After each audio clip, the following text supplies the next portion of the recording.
देश पे संकट आता है, देश में कोरोना का संकट आया, देश में कोई आपदा आई, राहुल गांधी सबसे पहले देश छोड़ करके भागते हैं। वो इटली चले गए।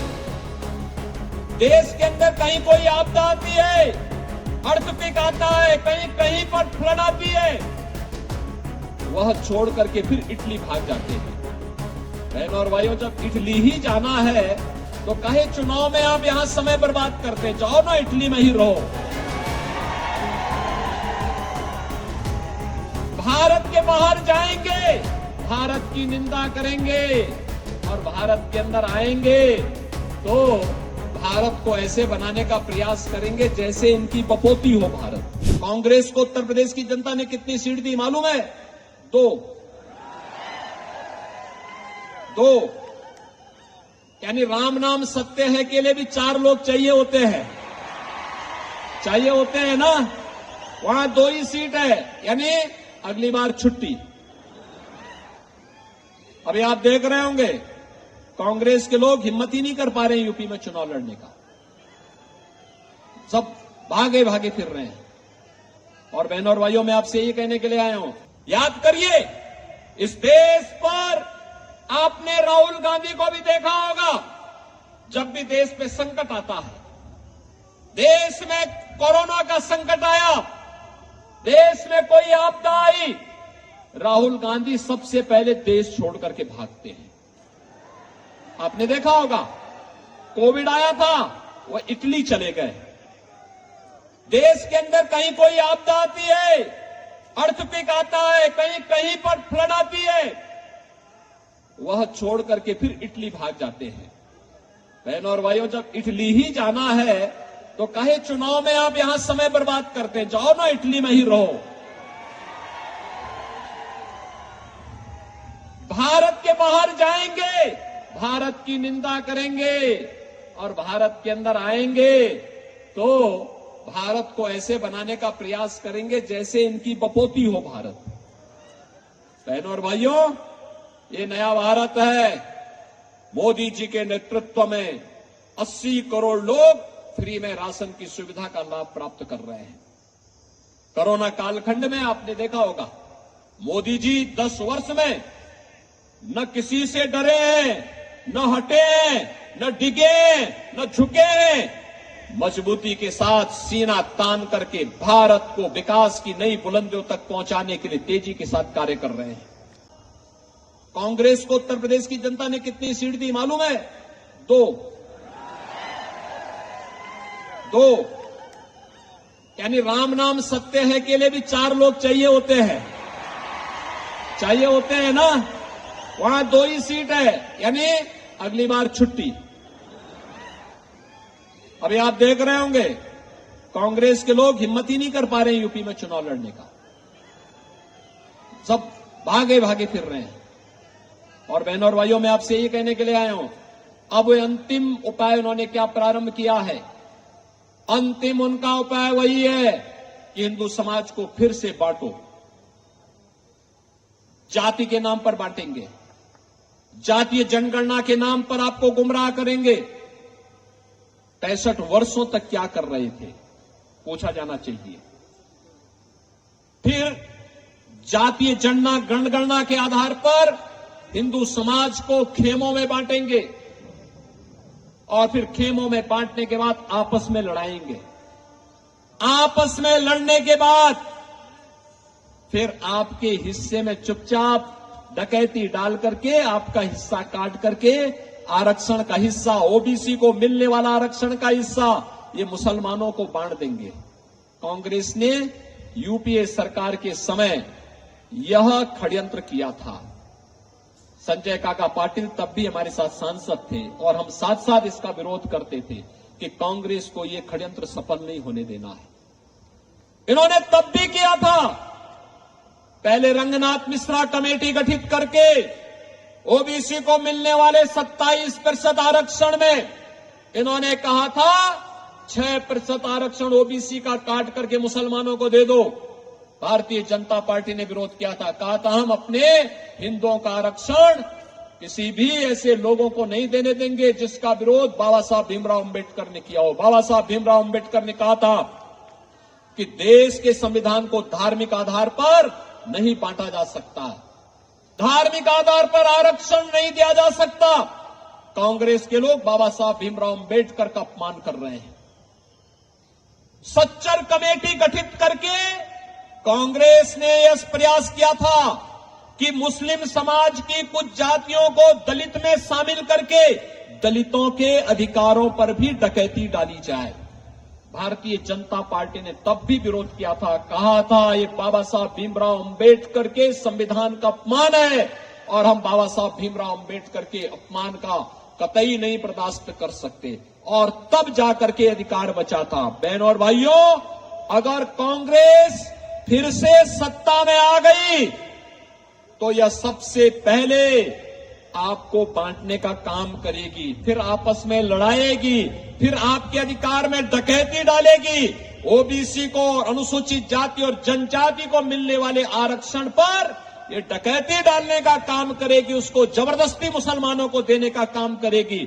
यह हम कतई स्वीकार न करें, और इसी की अपील करने के लिए आज मैं आपके पास आया हूं कि महाराष्ट्र छत्रपति शिवाजी महाराज ने हिंदवी स्वराज्य की बात की थी, और उस समय, उस कालखंड में, औरंगजेब के समय में उन्होंने यहां पर हिंदी स्वराज्य की स्थापना की थी। काशी से गागा भट्ट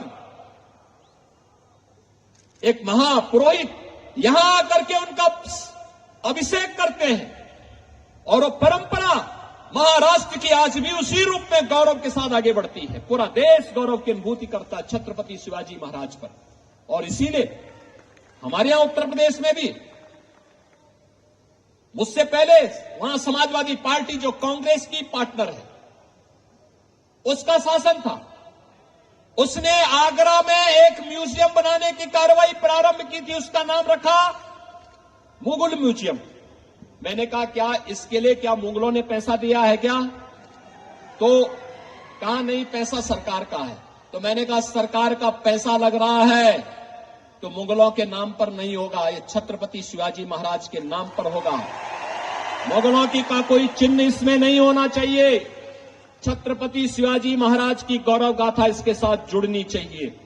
और बहनों और भाइयों, आगरा में छत्रपति शिवाजी महाराज का भव्य म्यूजियम बनाने का कार्य आज के दिन पर हमारी सरकार कर रही है। हमें प्रधानमंत्री मोदी जी ने आजादी के अमृत महोत्सव वर्ष में एक ही बात कही थी, सबसे पहले गौरव देश के अंदर जितने भी गुलामी के प्रतीक हैं इनको समाप्त करना, और दूसरा विरासत पर गौरव की अनुभूति करना। छत्रपति शिवाजी महाराज, महात्मा फूले, सावित्रीबाई फूले और यहां की संतों की परंपरा, ये हमारी विरासत है। इस विरासत पर गौरव की अनुभूति हमें करनी है। कांग्रेस, आपने देखा होगा, सेम पेत्रोदा का बयान आपने पढ़ा होगा ना, क्या कहता है? हम विरासत टैक्स लगाएंगे, यानी अब हमारी विरासत हमारी और टैक्स कांग्रेस के लोग वसूली करेंगे। क्या आप छूट देंगे क्या? कांग्रेस को छूट देंगे क्या? अपनी विरासत पर, बाप दादों की कमाई पर, पूर्वजों की कमाई पर क्या कांग्रेस को लूटने की छूट देंगे? बहनों और भाइयों, यह स्वीकार नहीं होना चाहिए, कतई स्वीकार नहीं होना चाहिए। और सांगली में मैं इसलिए भी आया हूं, सांगली में बत्ती सिराला आप गए होंगे, वहां के हमारे मोहन जी भी यहां आए हैं। हमारा वहां पर बहुत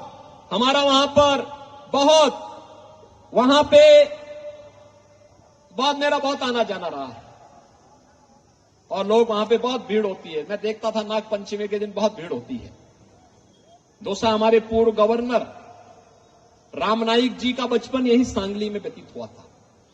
रामनाईक जी 5 वर्ष तक यूपी के गवर्नर रहे।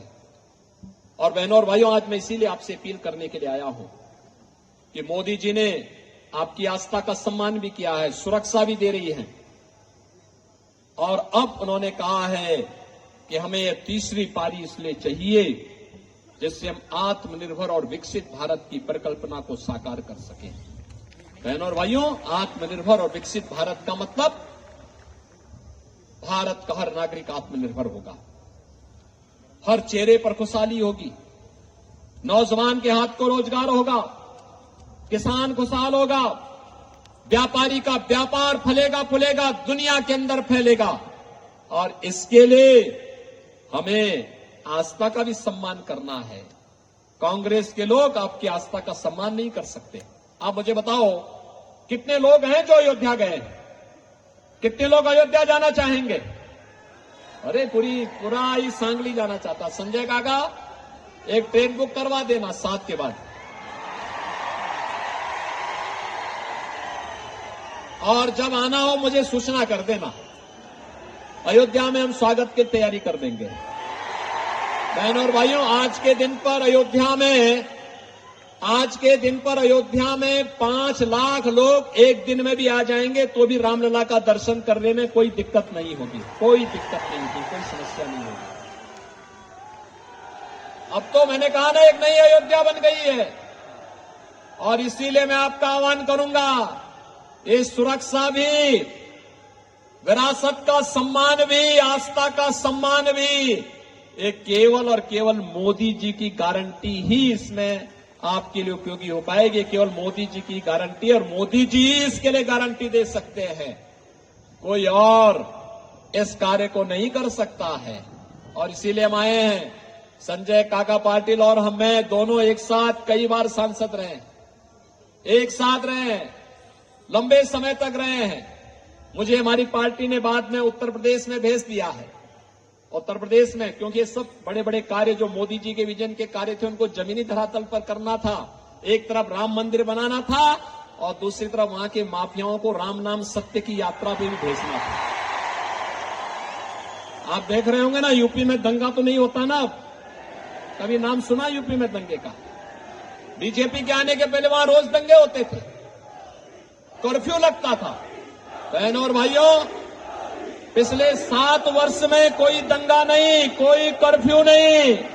और इसीलिए मैं आपसे कहने के लिए आया हूं, बीजेपी इस बात की गारंटी होगी, सुरक्षा भी देगी, सम्मान भी देगी, और विकास को और रोजगार को भी तेजी के साथ आगे बढ़ाने का काम केवल बीजेपी कर पाएगी।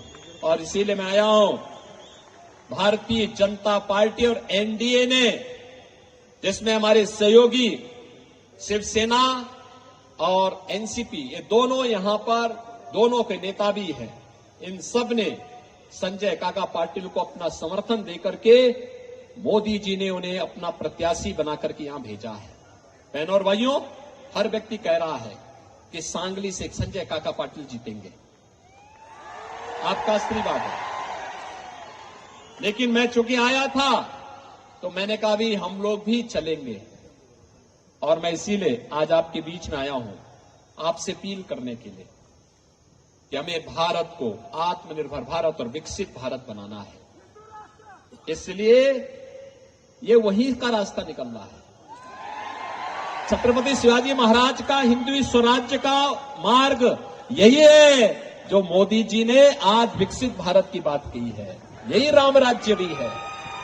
और बहनों और भाइयों, इसीलिए हम लोग आए हैं कि आप सबको मोदी जी का प्रतिनिधि बनना होगा, आप सबको एकनाथ शिंदे जी का प्रतिनिधि बनना होगा, आप सबको देवेंद्र फडणवीस का प्रतिनिधि बनना होगा, और आप सबको संजय काका पाटिल बनना होगा। और 7 मई को कमल चुनाव चिन्ह पर भारतीय जनता पार्टी के हमारे प्रत्याशी श्री संजय काका पाटिल को भारी बहुमत से, रिकॉर्ड मतों से विजयी बना के भेजे।